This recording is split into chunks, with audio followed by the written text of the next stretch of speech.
ডিচেম্বৰ 11 তাৰিখ 2019 নৰেন্দ্ৰ মোদী ডাঙৰীয়াই অসমলৈ আহিলে যেনেকৈ প্ৰথম খাৰী বাক্য নমস্কাৰ ভালে আছেনে বুলি সোধে তেনেকৈ অসমীয়া ভাষাত এটা টুইট কৰিছিল যে অসম চুক্তি আখৰে আখৰে ৰূপায়ণ হ'ব, কোনো মানুহে ইয়াৰ বিষয়ে চিন্তা কৰিব নালাগে।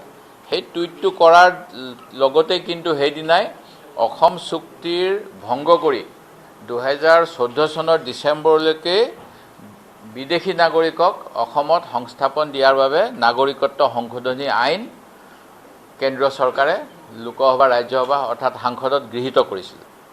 মই এইটো এটা উদাহৰণ দিলোঁ। ঠিক তেনেকৈ অসমতো পাঞ্জাৱ মডেল ল'বলৈ কোৱা হৈছিল এটা সময়ত, যে পাঞ্জাৱত যেনেকৈ 20,000তকৈ অধিক, ইয়াৰ ভিতৰত প্ৰায় 8,000 মিলিটেণ্ট, 12,000 চিভিলিয়ান আৰু 1,800 আৰক্ষী আৰু পেৰামিলিটাৰী, তেওঁলোকৰ যুদ্ধৰ মাজত মানে আটাইতকৈ বেছি হৈছিল অসমৰ নিচিনাকৈ যেনেকৈ অসমতো কিবা কিবি হ'লে উগ্ৰপন্থীৰ বোমা বিস্ফোৰণৰ ফলত 30 অক্টোবৰত যেনেকৈ আমাৰ গুৱাহাটীত গণেশগুৰি কাণ্ড হৈছিল, তেনেকৈ ধৰণেৰে বা এনেকুৱা এটা মডেলত অসমত শান্তি আনিব লাগে বুলি সেই সময়ত বহুত প্ৰস্তাৱ দিয়া হৈছিল।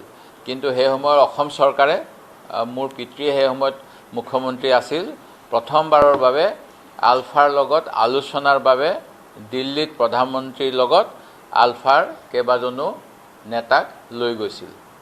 ঠিক তেনেকৈ অসমত বিভিন্ন সময়ত জনজাতিসকলৰ কাৰণে যেনেকৈ ট্ৰাইবেল বেল্টৰ কথা কোৱা হৈছে, এই কংগ্ৰেছ চৰকাৰে বিশেষকৈ হিতেশ্বৰ শইকীয়াৰ দিনত মিচিংসকলৰ স্বায়ত্ব শাসন দিয়া হৈছিল, তিৱাসকলৰ স্বায়ত্ব শাসন দিয়া হৈছিল আৰু বিভিন্ন ধৰণেৰে জনজাতিসকলৰ বাবে কাম কৰা হৈছিল। আৰু যিটো কাম পৰৱৰ্তী সময়ত তৰুণ গগৈ ডাঙৰীয়াৰ দিনতো বিভিন্ন কাউন্সিল বা পৰিষদ গঠন কৰি কৰা হৈছিল, যিবিলাকক সদ্যহতে কিন্তু চৰকাৰখনে পুঁজি আবণ্টন নিদিয়ে। দ্বিতীয় কথাটো, আমাৰ 1996 চনত কংগ্ৰেছৰ চৰকাৰ, সেই সময়ত প্ৰধানমন্ত্ৰী PV নৰসিংহ ৰাও আছিল আৰু অসমত হিতেশ্বৰ শইকীয়াৰ কংগ্ৰেছ চৰকাৰ আছিল।